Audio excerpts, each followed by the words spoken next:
Question, Baroness Hui. To ask the question standing in my name on the order paper. The UK officials remain in contact with the government of Zimbabwe, civil society and other stakeholders as part of our ongoing engagement on this matter. The Ambassador raised these issues yesterday with senior officials at the Ministry of Foreign Affairs. However, constitutional amendments are a sovereign legislative matter for Zimbabwe.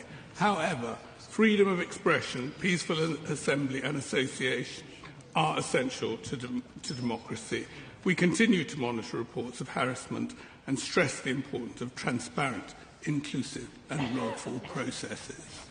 I thank the Noble Lord, the Minister, for that response, just because he realised that the constitutional changes being proposed will mean that the people of Zimbabwe no longer elect their president, the Electoral Commission will be abolished, and judicial appointments will become very unsafe. And many more changes, all of which are anti-democratic. And this is coupled with the continued brutality, beatings, torture and imprisonment against opposition figures and those in civil society. And I'm glad that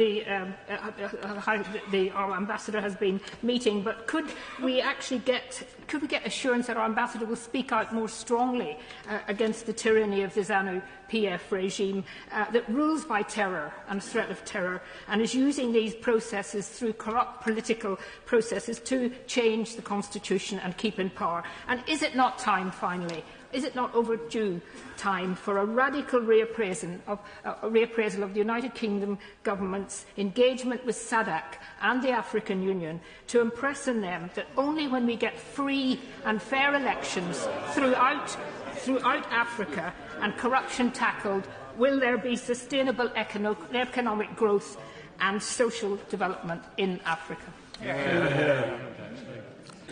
There's a lot of questions there, but let me set out the position as clearly as I can.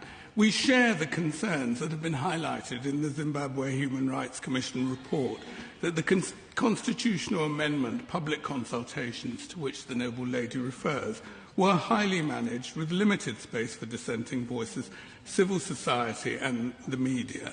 And I should say that the Zimbabwe Human Rights Commission is, of course, an agency of the Zimbabwe government itself. We continue to urge that constitutional reform processes are inclusive, transparent and fully consistent with democratic principles and rule of law. As I say, I spoke to the Ambassador this morning myself, and he raised these issues yesterday. Can I just say, on speaking out more strongly, frankly, the government's view is 20 years of megaphone diplomacy didn't get us anywhere.